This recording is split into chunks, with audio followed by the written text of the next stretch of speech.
I'm David Eads with BBC World News. Our top stories: more than 1,200 now believed dead in the Philippines, with fears of more bad news to come after one of the most violent typhoons on record.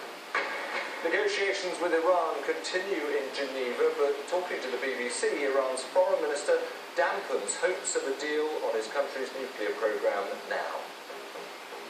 The real hard work started during this meeting. We were all optimistic. We still are probably more cautious now than we were a couple of days ago.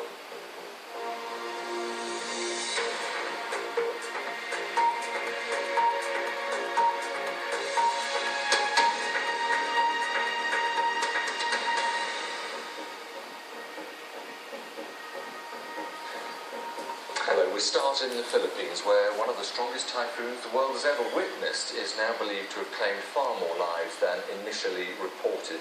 The Philippine Red Cross estimates more than 1,200 people have been killed, at least 1,000 of them in one town alone, Tacloban, on the island of Leyte. The full extent of the damage and indeed the loss of life is becoming more apparent by the hour. Our correspondent John Donaldson sent this report from Manila. This is what's left after one of the most powerful storms in history. A trail of devastation across much of the central Philippines. The coastal town of Tacloban among the worst hit. Many here are grieving. 8 people are thought to have died as they sought shelter in this chapel when the roof collapsed. Tapos, nung madaling araw, At 4 o'clock in the morning, the wind was strong and kept getting stronger. The roof of the chapel was torn down and the water kept rising. That's why we climbed on the top of the roof. And as the search for bodies continues, the death toll could rise steeply. It's really horrific. It's a great human tragedy. There's no power, there's no light. By the time the sun sets, it's dark, and you're just going to have to make your way to where you can find some shelter. Large areas remain underwater. On the island of Cebu, people are doing their best to find their way home. Many stranded and desperate.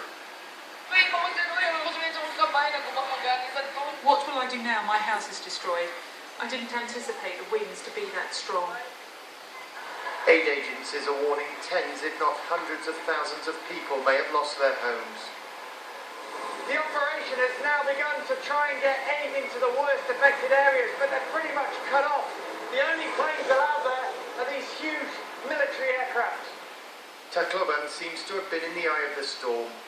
This disaster-prone country is testing people's faith, old and young. And Typhoon Haiyan hasn't finished yet.